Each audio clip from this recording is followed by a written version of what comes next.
everybody, Kevin McMahon here. Before we get started with this week's High Point Hello, we just wanted to remind you that our good friends over at Segra present the High Point Hello each and every week. Segra is the official cable TV and internet provider of the High Point Panthers. Enjoy this week's High Point Hello. Thanks. Go Panthers. Hey everyone, and welcome to another edition of the High Point Hello, a special edition as we have somebody a lot of High Point fans are familiar with, a High Point basketball legend and now a current professional. Yeah, clap for yourself. I'll clap for you too. We're doing a special Saturday show. It's John Brown, everybody. What's up, JB? Hey, what's going on, HPU family? How you doing? I'm back on the social, so, too bad I can't be in person, but, glad to see some faces. And sorry that face has to be mine. I'm sorry it's not as exciting as a face, but it's all the same, baby. You're a man of many nicknames. I want to start off. Does anyone still call you Agent Zero, or is that more of a college thing? Yeah, it's more of a college thing. Now I have 00 now. I've had it for the past, 2 years, my professional career. So, now I'm just JB. I like that. So before we get started, we're going to kind of go down memory lane, and then we'll get back to professional stuff. But you're in Russia currently. It is the evening where you are. It's daytime here at High Point. How's everything going? How are you doing? Well, I'm doing magnificent, just trying to, keep my body up, stay healthy, trying to avoid all the mess that's going around here. But, it's all good. It's all good in my way. Favorite Russian dish? What's your favorite Russian food? Right. Honestly, I haven't even tried no typical Russian food because this place is like so surprisingly unique to me. They have a lot of American foods, a lot. So, I've been dabbling in the chicken wings and, the Caesar salads and everything. But, I'm hoping to kind of get a glimpse of something sometime soon. Well, talk to me about the chicken wings over there. How are those holding up? Man, it's a place called Twin Peaks that's literally right around the corner from my spot because I live like in the downtown area. Oh, man, it feels like I was in Buffalo Wild Wings. No lie. No lie. It's beautiful. Actually, it's like Hooters. Actually, it's like Hooters. The Russian Hooters. I'm telling you. Sounds like quite the experience. Going back to your time at High Point, what made you want to choose High Point? I'm sure you had a lot of suitors. What was the reason why you wanted to go to High Point? Man, because when I was in my senior year, I had a lot of other schools interested, Arkansas, Missouri, Arkansas State, other, kind of high major schools. But once I figured out I didn't have enough credits to go to college right away, all of those schools just ceased to stop contacting me. Like it was to the point where I was calling them. No answer. I'm serious. No answer, no nothing. So I went down the line to every school that was calling me. And then I got to High Point and Coach Mike Bellotto, I'll never forget this man, picked up the phone and we chopped it up and it was it. It was it from there. Took my visit. I only took one visit. I didn't go to any other visit ever. So when I took that and it was it. So High Point was the only school you physically visited? Officially visit with my mom, and mom fell in love with it. I fell in love with it. It was all she wrote. So you stepped on campus, that was a wrap? It was a wrap. It was a wrap. And they stayed with me, through the process, helped me find prep schools to go to. Man, it was a unique situation for me. So you would do it again? Change the decision again? I would do it, for sure. Looking back at everything, how would you describe your game as a senior in high school, that senior that visited High Point, and then how would you describe your game now as a pro? Man, I was more of a, energy guy. I was in my senior year, I was, more of the offensive, guy, sort of say. I was more of like a second option type of player. But, here now, my role is limited because I actually wanted it like this. Now I'm the energy guy, focused on, rebounding, defensive stops and those type of things. But, I just kind of took the load off myself to where I don't have to carry as much as I did in the past. And it's beautiful because we have guys here that can score, handle the ball. And it's, it's a more of a relief now. You are so much more than just a dunker. As you said, you're an energy guy, you do the rebounds, but do you still take pride in how, you can dunk it so well and how that became something you became very well known for while you were in college? I People would be disappointed in me, I would say. I'm not gonna lie. I haven't dunked as much, but I got a few dunks, while I was in Italy. But I've kind of limit my energy now. Now that I'm getting older, I kind of need to preserve a lot because I'm on the floor a lot and I'm guarding bigger defenders. So I'm more of a preservative side, but I catch a lob here and there. And I kind of figured that was the case. Looking at some of your stats and watching some of your highlights, you're just kind of you like you said, you're the energy guy, and you're helping your team more getting the rebounds, getting those putbacks. Exactly. You're working smarter, not harder, a little bit, right? Exactly, working on the tangibles, things that is not really on the stat sheet and stuff like that. So, but it's always good. I go back and look at my old highlights every now and then just to remind myself, hey man, you still got it. It's so much deep down inside, you still got it. And it's good, you can kind of have that in your back pocket, like that. Now that maybe people forget, and it's like, oh, I can still light it up. Yeah, for sure. I did a lot of high jumping layups to where I'm like, why didn't I dunk that? With that being said, to go back to the dunks for a moment, then we'll keep moving. But you had so many top 10 dunks on SportsCenter. Do you ever get to the point where you turn on SportsCenter and go, here, again, top 10? Okay, I guess. Did it ever get old, or was it always cool? Man, it was more of a because of Shay Shine. He's an old player. He got on there twice for dunking on the guy, and that was like my motivation. Like, I want to be on there more than him. Like, I don't want to sound like, I'm trying to outdo him, but like he just motivated me to be better at dunking. So once I did it, it becomes rapid. Then all my friends calling me, hey, bro, I seen you. So it just made me want to, see my family, see me on a national scale. And that was my outlet to do it. What was your favorite one that got onto the top 10? What was your favorite top 10 dunk? Oh man, at Coastal. That's my favorite too. At Coastal, I actually did a replica of that this past season in the Italian Cup. It's on my Instagram. It's the exact same thing, but it was on someone. Yeah, and Weary had the feet on that, right? Oh my goodness, it was amazing. It was the exact same dunk. It was the exact, and people that seen my Coastal dunk said the exact same thing. Was the pass as good that time? Man, the pass was it was beautiful. Both of them were good.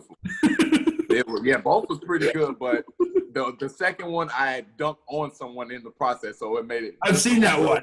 Yeah. I mean, that's you take something that was already good and then you make it even better, and exactly. That one had a pretty good call to it too, broadcast wise, the highlight. But was there any top 10 highlight call, something the broadcaster that was funny? Anyone that stuck with you on those top 10s? Was there anyone that besides the dunk the dunk was okay, but the call was pretty funny? Are there any ones that are special in particular that you think of, or not really? Not. I can't really bring up one now. I don't know why. I'm speechless. That's incredible. Dang. I really don't. Usually, if a broadcaster has to give a good punchline, it's because maybe the clip isn't as good. Your clips are always spectacular, so they kind of let the clips speak for themselves, Exactly. But the commentation in Italy is hilarious. Only thing people can tell me they understand is Brown. When he say Brown, Mamma Mia. It's pretty funny. It's pretty funny. I want to ask you, and this is a little bit of maybe of a more emotional question, so you can let me know if you want to skip over this. We can, or we can talk about it. But I want to ask you about your senior night, because I know, unfortunately, there was the injury that took you out of the game. But we talk about how magical that night was for the beginning in the first half. The crowd was electric, and you were on pace to score about 400 points because you scored, I think, 15 points in about 10 minutes. I mean, you were having me and my teammates, we got a group chat on Instagram, and we talk about that night like it happened yesterday. Man, it was an out of body experience, and I go to Synergy every now and then and kind of pull up that. Man, but I was on pace for, it was still a historic night for me, but that incident wouldn't have happened, and no telling what would have happened that night. But, it was still a good experience regardless of how it ended. But I was just glad, I was able to put on performance, with my last game there. And it was just beautiful regardless. It was beautiful. It was incredible, and you were so special for High Point. You needed to have a night like that. You know what I mean? And and you were being guarded by and playing against Xavier Cooks, who's really good. He was a great big guy for the. He blossomed. He blossomed. I didn't know he was going to be that good. Yeah, he got better once you left. Yeah, I was watching. It was incredible, man. That guy worked. That's all I can say. He worked. Yeah, so that's why I bring that up to say you were – I can't remember the stat line, but it was something like you had 15, 16 points in like 10, 12 minutes. It was actually 19. Yeah, 19 points in what, 10 minutes? I want to say 12. Yeah, 12 minutes. Yeah, I mean, you were about to go 81 like Kobe. I mean, that's what it felt like. Man, my teammates say the same thing. Man, if that wouldn't have happened, like what would have happened? It's just that what if.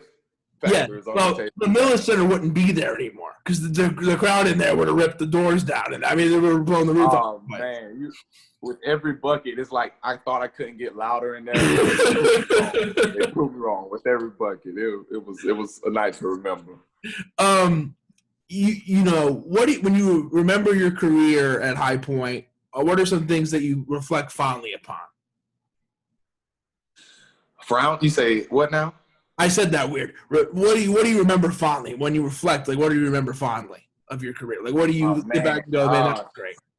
Man, just the practices, being with my, teammates, finally playing with Miles Bowman, who had, a number of injuries coming into High Point, finally touching the floor with him together. It's a long list, man. But, just being in that atmosphere, being in the gym. Every time I go back to visit, I just sit in the middle of the court and just, have those reminiscent memories in my mind. But, I had such a good career there and met so many new people and great people, staff and sponsors. It's just a lot. It's a lot. I actually miss it so much, man. I do. We miss you. Let's talk about your pro career, and then I'll let you go. But you've already mentioned it a little bit. You seem to have really enjoyed your time in Italy. Oh yeah, I've been there for 4 years. This is my only year I've left Italy. Right. So yeah, so it's been beautiful. I've been made the playoffs literally every year except this last year because it was cut short. I'm just really trying to win some form of championship. I think that would give me over the hump, in terms of having a chance at even being on another summer league team or, even being in the EuroLeague team over here. It's just that little championship hump, I think, for me. But it's been beautiful. Good food, for sure. You made the move over to Russia to play for the Unics, and you guys are about to get started. But what does this change and this move mean for you in your career, you think? Man, because we have a lot of former NBA players on our team. Isaiah Cannon, John Holland, Nate Walters. We got a good roster. We just need to put it together. But now I'm just trying to focus on being that energy guy. Like I can't stress that enough. Like I think that's what really got me in this position I am now because of my defensive skill and able to rebound. Not needing the ball in my hands 24/7 to be effective in the game. So. I think the coach saw that in my previous years, and he's trying to, basically utilize me so we can win a championship here. At High Point, you had to be such a scorer, and so to be, or you were used as a scorer, and you wanted that role. But now to be able to say, like, I want to be more in a complimentary spot, that shows a lot about you as a person. But then, I think it's going to help that much, like, because you have all-star capabilities, and if you can be an energy guy and a complimentary guy, it's just going to help the team, in my opinion. That's what you're kind of thinking? Exactly. And, and here I used to, when I was at High Point, I used to always think, okay, coming up in basketball, I need to start. But now, as a professional, it really doesn't matter if you're starting or not, because when you're on that floor, you have to be productive in whatever time you have to play, even though I've been starting out my career, but I've wanted to be on a team where I'm not that guy, so that can help me, motivate me to follow the guys that's doing the right thing. So, because I've always been the actual leader of the team, so I want to be a follower, so I can show other guys it's okay to follow someone if they're doing the right things, they help motivate you and, help motivate the team. So, it just gave me a different approach to the game. Yeah, you just want to keep moving up, and you're going to fit in any way you can. Exactly. That was my last question. I had a nice little set up, but my fat head is blocking it. But I wanted to show you something and see if it brings back any memories. What do you think of that right there? Does that remind you of anything? Does that bring back any memories? Man. Like, when I see that jersey, I think of when we played Winthrop in our black jerseys at home. I think I had like 34, and I won on them free throws. Yes. Yes, that's I love that jersey. And that was one of the first times High Point wore black at home. I remember that. It was like one of the yeah. Every time I see that guy, I know his coach was livid. How can you make a foul over the back on a free throw? And then I knocked those free throws down. I don't know if you ever played the game, but I literally had to like get the analogs in the middle. Like, my brain was shaking so much on those free throws. People thought I was like, okay, ice cold. But I'm like, man. You were shaking. They had the shaker on you. I really was. So I had to really gain my focus and, focus and knock those free throws down. And I did. And, man, that's my second favorite game after the senior night game.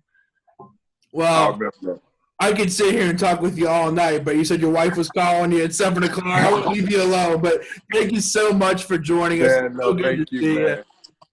Thank you. Likewise. I appreciate it. I miss everyone. If you're watching, I miss you. Hopefully, I get a chance to see the new arena that's being built that I can't play in. But, it's all love. It's all love. It's all love. Oh, wait, John, wait till you see the thing. We did a tour the other day. You're gonna lose your mind. You're gonna lose your mind. And I know you came for the PC game last year, but we'll have you back, and you're gonna love it. I mean, you're gonna lose. Oh man, I need you there when I touch down, man. Hey, we're getting you in there. If I have anything to say about it, I'll be there. We'll get you in. So say less. I got you. And much more important people than me will make sure that happens. I promise. Hey, it's all the same. Hey, JB, Agent Zero, whatever you want to call him, John Brown, everybody. Thank you so much. Yes, sir.